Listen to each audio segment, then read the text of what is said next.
Well. The Premier League race is well and truly on. Welcome to the Daily Grind here on Latte Firm, and I'm delighted to be joined by good friend Haroon Hickman. Welcome back to the firm, man. How are you? Good evening. Doing well, my man. Doing very well. Got back from holiday this morning, and then Prime Barclays tonight. So yeah, it's been a fun day. Ridiculous Barclays. Welcome back from your travels. Really good to hear about what you've been up to. But obviously coming back to the cold and the jet lag and whatnot. But I appreciate you joining. Yeah, Prime Barclays indeed, mate. I mean, Arsenal have been in good action. You missed one hell of a week last week.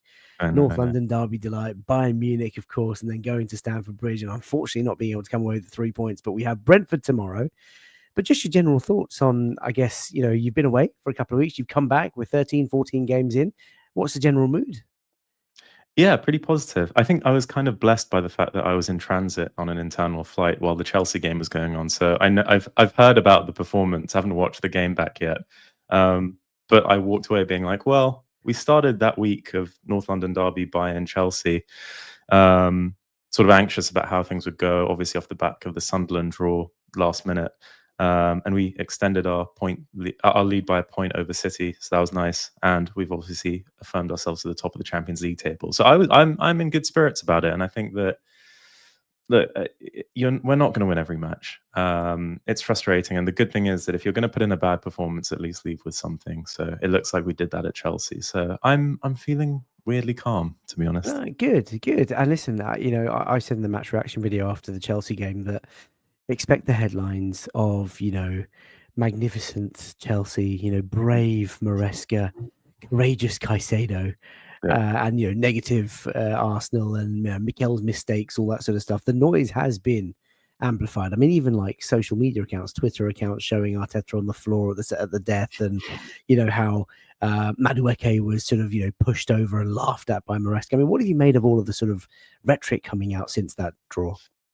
To be honest, FK, I'm like wholly unsurprised by it. I think over the past few years, since we've started to become a good team again, I guess 22, 23 onwards, this sort of narrative and media attention has just developed from rival fans, from some broadcasters. I think it's just part of what we live with now. I try to block out as much non-Arsenal content as I can, unless it's from kind of the sensible journalists. But there was one from the Telegraph whose first article was like, "This is a chance missed for Arsenal, and Arteta has to blame himself." And I was just like, "What are you doing? Yeah, this team is unbeaten 17 now, top of the table, pretty comfortably, playing well. Just had a phenomenal week where we won our most ferocious game, followed by a game against arguably one of the best teams in Europe."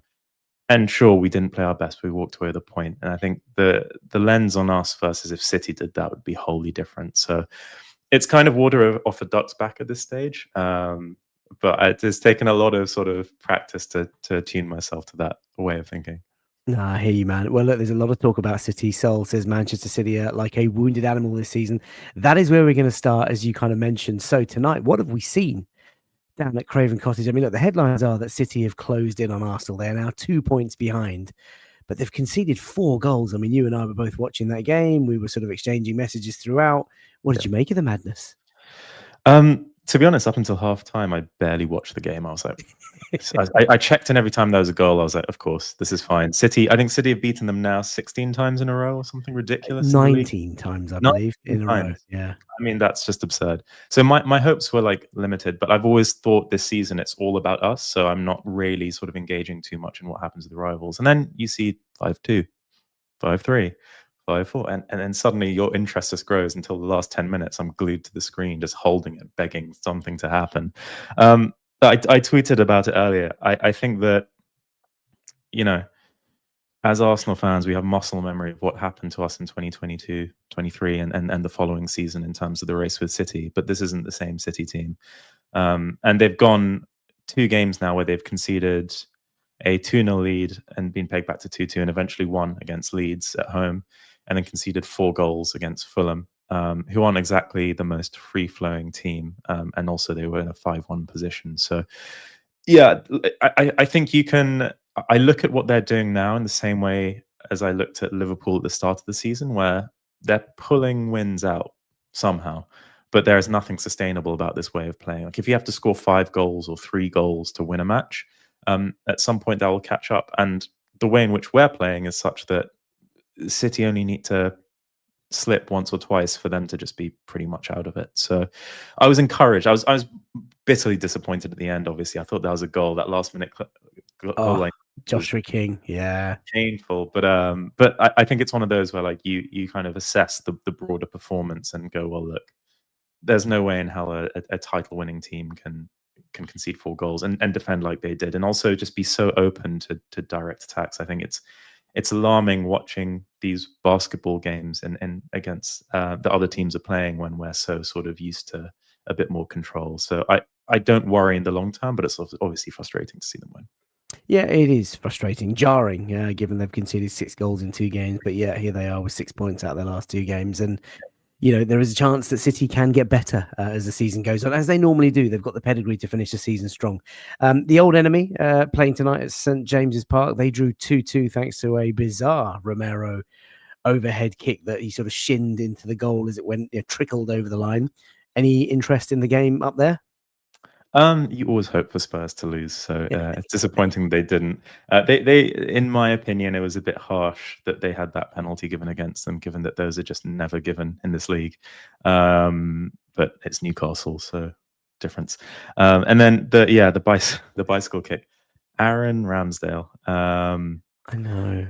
A P roller shot that just baffled him. Look, I mean, it's frustrating. I'm not going to say anything bad about the guy, but I'm just happy we've moved on from having to watch us concede those kind of goals. Yeah. Look, I mean, I think Spurs, they're in their own sort of rut that they need to figure out, and I'm not sure they're going to be doing that anytime soon. I just don't see a team that can build momentum. I don't see midfield quality. I think, annoying that they got a point, but also they're so. I mean, look, they're down in 11th. We could extend the lead to 14 points tomorrow. So, well, long may that continue. Lots of people talking about Ramsdale. A few people in the chat talking about how close Manchester City are. So, look, let's have a look at the Premier League table. Courtesy of PremierLeague.com. Arsenal, obviously top of the league. Played 13 games, won 9, drawn 3, lost only the 1. 30 points on the board. And there are Manchester City after their win tonight away at Fulham. 2 points behind us after 14 games. Of course, tomorrow is our game in hand. Chelsea, our opponents from the weekend, are in 3rd. Aston Villa, where we head on Saturday for the early kickoff, in 4th. Brighton 5th, Sunderland 6th. Would never have guessed that at the start of the season. United, they seem to be back. They then sort of fade, but they're sort of toying with the idea of maybe thinking about a sort of top 6 finish. Liverpool in 8th. Isak got his first goal at the weekend, of course, in their shirt. Everton 9th, and then he got the best of the rest. And Brentford, who come to the Emirates tomorrow, Haroon. So listen, irrespective of what's happened today, what's your mood like going into the game? I'm going to come back to that quote, as you can see on the title there. Mikel Arteta trying to get everyone bored up. You probably missed that while you were traveling. So what's your mood going into tomorrow's game? Yeah, positive. It looks like a big opportunity for us. So this is a solidly mid-table team that has some strengths that we can probably touch on, but a lot of weaknesses that we can exploit. I feel very confident about our home games this season. I think we've got a level of dominance. I think Arteta's spoken a few times, and the players have too, about this notion of our house and nobody gets through our house. And I think they've got this real sort of tenacity and nastiness in the way they play at home. So yeah, I'm very confident going into it. I think I would like to see some level of rotation, given that we have that game on the weekend at 12:30, and that's a very short break. Incidentally, Villa have the same. They're away to Brighton tomorrow night, and then obviously play us on the weekend. But it's an opportunity. It's an opportunity to A, get our lead back to 5 points, but B, set us up well for the first game of the weekend to then hopefully extend that lead to 8 points. And that's an enormous psychological boost. So yeah, I see it as something where, a game where we can hopefully make the most of it and kind of get back onto that rhythm of a winning run again. Well, we'll come on to our sort of thoughts on the starting lineup and predictions shortly towards the end of the show. Mikel Arteta has been speaking to the Arsenal fans and the journalists as part of his press conference. He said tomorrow 7:30. He sort of reinforced that about 6 times. Fans have to be in at 7:30 like animals to be able to create a bit of a hostile atmosphere. Our house, like you say, Haroon. So it's a very, very important game. We can't just sort of float along with the the romance and the magic of last week, because it was a really good week. This is back down to reality. Brentford are sort of lying mid-table, but it's a chance for us to build that gap again to 5 points. A couple of key things from Brentford's press conference. They're largely in good health. Keith Andrews, obviously their coach, replacing Thomas Frank in the summer, has been praising Igor Thiago, their Brazilian striker, who's broken Ivan Toney's club record of getting to double-digit goals in fewer games. He's in really good form. He caused Manchester United a lot of trouble and other teams throughout the season. He talked very, very admirably of Mikel Arteta, sort of praising everything that the gaffer's doing at Arsenal, his attention to detail and how he doesn't want to lose any sort of battle, whether it's off the ball, on the ball. He acknowledges that it's going to be a very difficult task for Brentford to get to the Emirates tomorrow and get anything out of the game, but he's ready. He says that Brentford are going to give as good as they get, and they're going to try and play the game of their lives.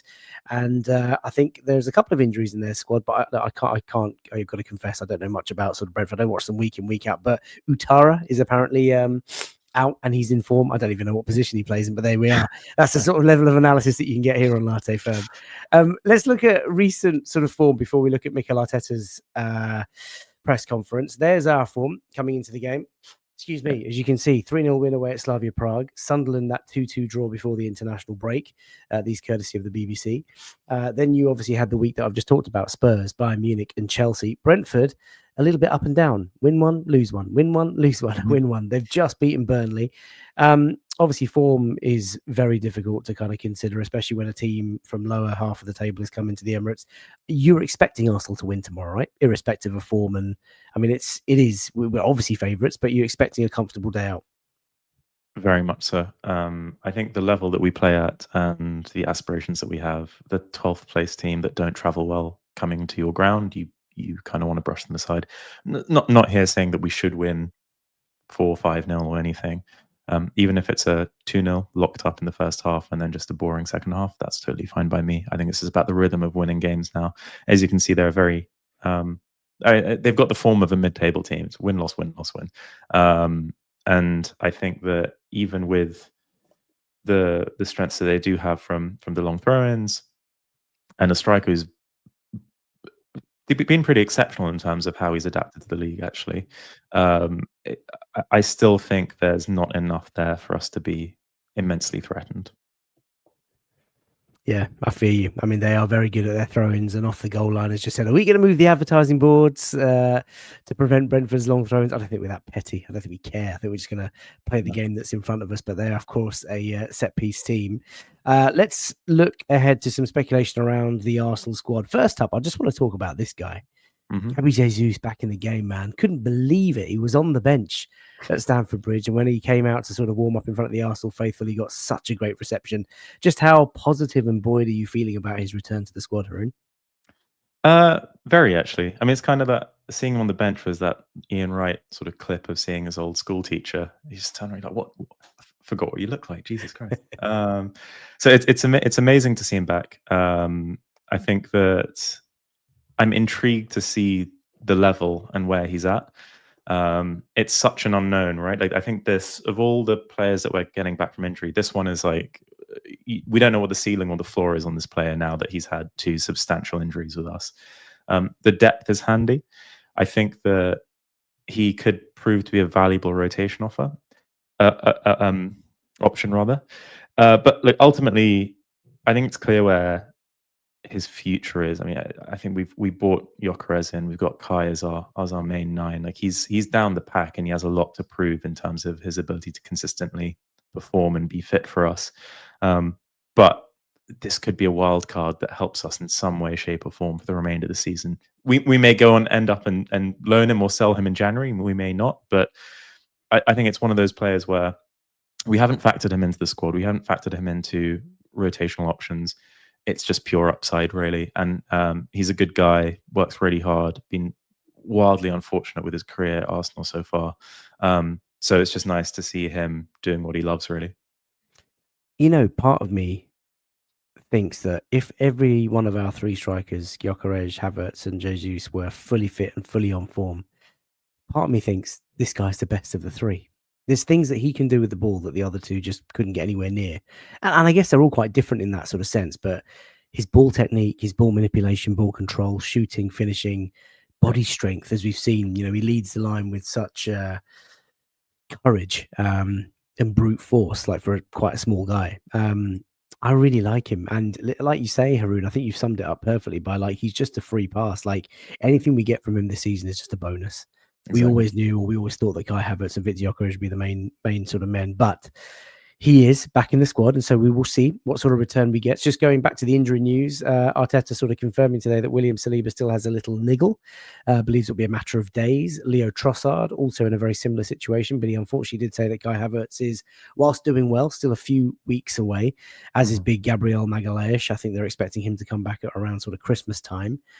On Havertz, Arteta said that he was doing everything. He just couldn't go to the next level, had a bit of a minor setback some weeks back, but he looks like he's sort of overcome that, and now we're desperate to have him back in the team. He talked about the injury situation and sort of said that the attitude towards, everything, the players are giving everything, they're performing to the best of their ability, and we've had to deal with a lot already this season. He talked about Wednesday night being an opportunity for the Arsenal fans at the Emirates to be bouncing, to be putting energy into the game, to be in the ground and in your seats like animals at 7:30. We got to go again, beat Brentford. And he described the game. I think the sort of the questioner in the press conference said, how would you describe it? And he was just like massive, vital, crucial, or whatever the words were. So very, very important that we sort of go into the game. So let's take a look at potential squad stuff. These were the starting lineups from the weekend. That was a subs bench on the right hand side. Recognize that you weren't obviously able, you were sort of away on holiday and doing all that sort of stuff. When you look through that 11, we have a stacked squad, Haroon, but we've not really rotated much. We've made changes out of need and out of sort of injury and suspensions and whatnot, but just not through sheer luxury. What are you expecting tomorrow from that 11? And chat, welcome to the show. I can't believe I didn't do that. Welcome to Patreon members and channel members and all that sort of stuff. And if you're enjoying the content for the first time, please do subscribe and all that sort of jazz. Let me know what you do with your starting 11. And Terence Tibbs, what is this? Look at this. Man. This is what I've got to put up with. He looks like FK after a glow up. Actually, that's a compliment to you. Right. Tell me, when you look at the lineup, what changes are you sort of contemplating in your mind? I think inevitably what I'd want is substantially more change than what the manager will probably give us. I think at some point we need to trust Ben White to deputise for Jurriën Timber. Yep. I think this is the game to do so. Given Saliba's situation, I wouldn't be wildly surprised if he starts tomorrow, but I would ideally hold him back for Villa. So start with the same centre-backs. Calafiori, he only had a half at Chelsea, so I'd go with him again against Brentford. Also, his height and aerial ability against their set pieces will be valuable. The midfield's an interesting one. Zubimendi, again, only had 57 minutes at Stamford Bridge. Didn't play against Slavia Prague before the break. Would probably expect to see him start again. I'd be very surprised if Eze starts, because I think we need to give Martin Odegaard some minutes. So I think that's going to be a straight swap. Declan Rice, how do you find sort of an analog for that at the moment? I mean, he's just on another level in terms of his performances. So I can't see him not starting, to be honest. He does need a little bit of a rest. I mean, Villa away, the Saturday early kickoff is going to be a very, very demanding game, and the week that he's just put in, mate, I worry about the load. I would love to go in and say, let's do a Zubimendi Norgard double pivot and play 4-2-3-1 with, let's say, Madueke, Odegaard, Martinelli behind Gyökeres as an example. I just think that's too much change for the manager. I think he'll keep Rice in. I'd love to utilize Noni instead of Bukayo for this one. Give Madueke 65 minutes and then go for Saka after that. And then Gyökeres, again, a guy we need to get back into rhythm. So a swap for Marino, who's played a ton of minutes and played really well. Could be a move there. And then Martinelli, again, getting back into rhythm. Only played 57 minutes at Stamford Bridge. Try again. Let's give him some more against Brentford. I think there's also something to consider around sort of the rhythm of a team. We've looked excellent, barring the Chelsea game, apparently. We've looked phenomenal. We've looked in sync. We've looked in flow, and the manager typically doesn't tend to change much when he's got a team in flow. So if we see any more than sort of, I'd say 3 changes, I'd be very surprised. But I think we need to lean a bit more into this rotation. It's a very heavy month of fixtures, and the turnaround from tomorrow's game to the Villa game is exceptionally small. So we want to keep people fresh for what will be a pretty intense encounter on the weekend. Yeah, it's.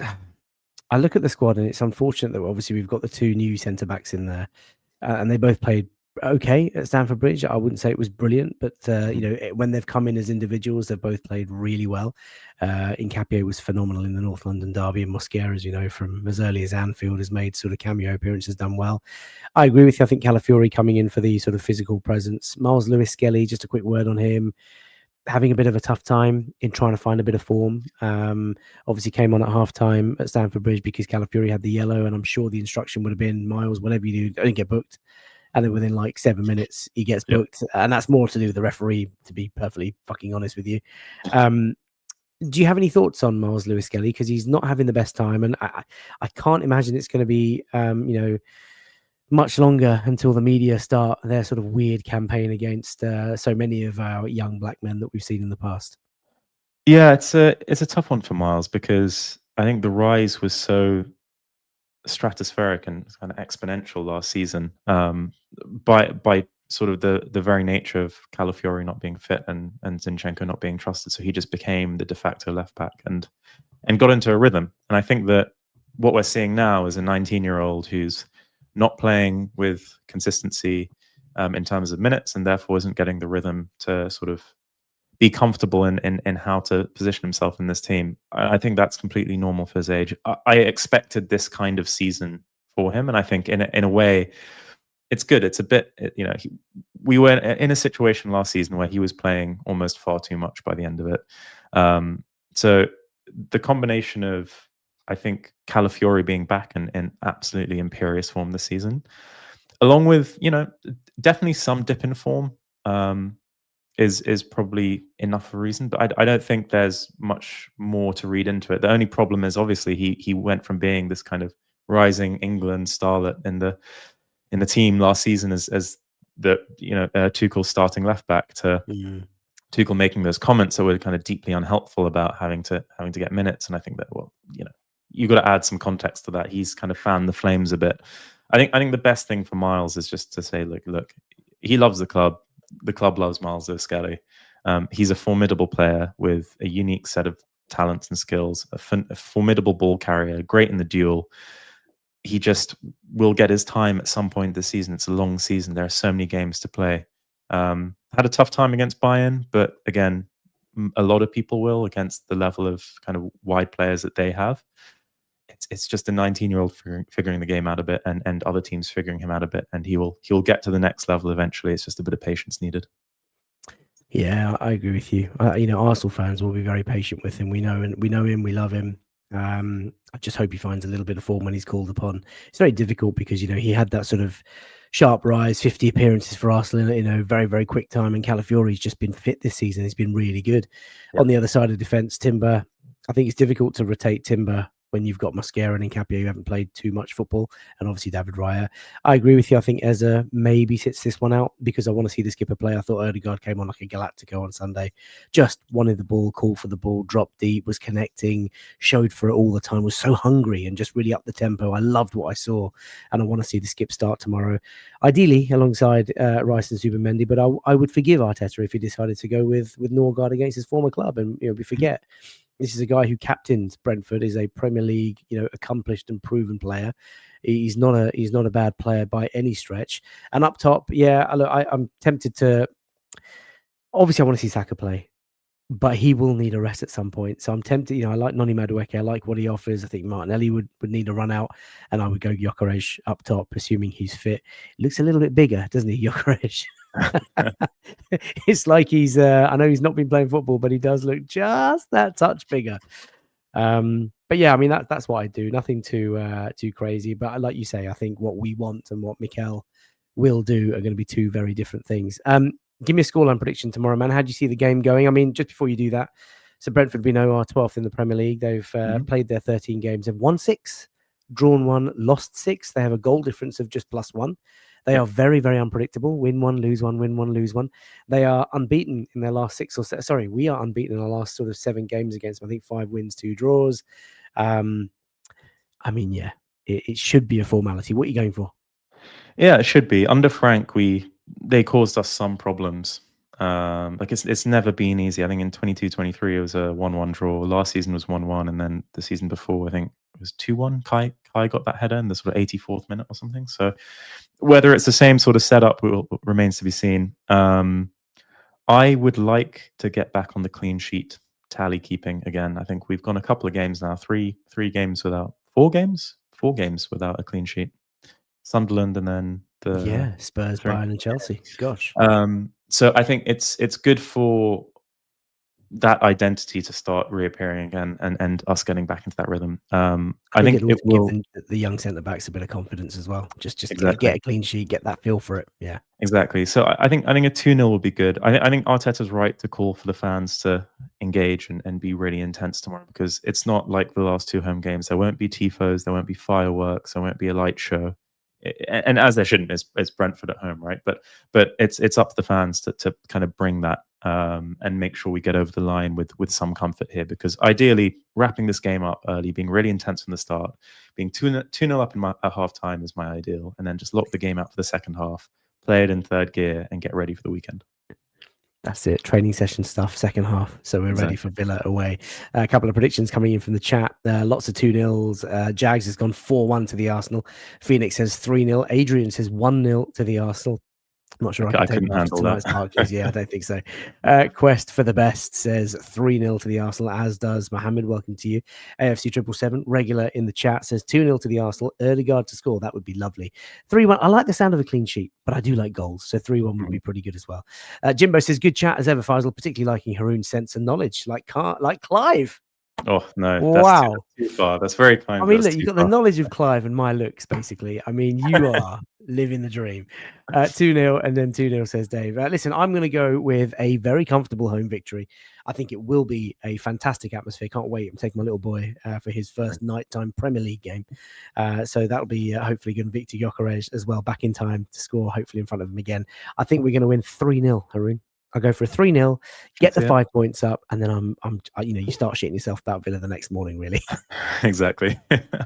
That's what we're going to do. Right, listen, I think we're going to leave it there. Nice, short, sweet one tonight, especially because Haroon's back from his travels and you could probably do with some sleep. Anybody wants to follow Haroon, he is available at Haroon Hickman. Awesome social account, always active, excellent points. Do give him a follow. My personal is on there as well. If you've enjoyed tonight's show and you've been tuning in for the first time, hundreds of you watching live on YouTube right now, please do like the video, subscribe to the channel, all that sort of stuff. And thanks to all of our Patreon members, channel members. There will be a shirt giveaway on Friday night's Late Night Lounge for one lucky Patreon member. I also recognize that not every one of you live in the UK. So if you are from overseas and you win that competition, you will get some vouchers for Arsenal.com to spend on yourself or some loved ones. Look after yourself. Enjoy the game. I will be back tomorrow. It's an early kickoff, 7:30, so I'll be back a little bit earlier than normal. So we'll do the match reaction as we normally do, and then we'll let the content keep coming. And thanks for all the nice messages. I've not been ill. Sunday just killed my voice, Haroon. I was screaming so much at Anthony Taylor that my voice in the match reaction, I got so many DMs like, oh, wish you well soon. Don't be too sick. I was like, he's literally just because of shouting. So be ready, everyone, tomorrow, says AFC 777. Absolutely. That's how we're going to leave it. Look after yourselves. Take care. Sleep well. Bye for now.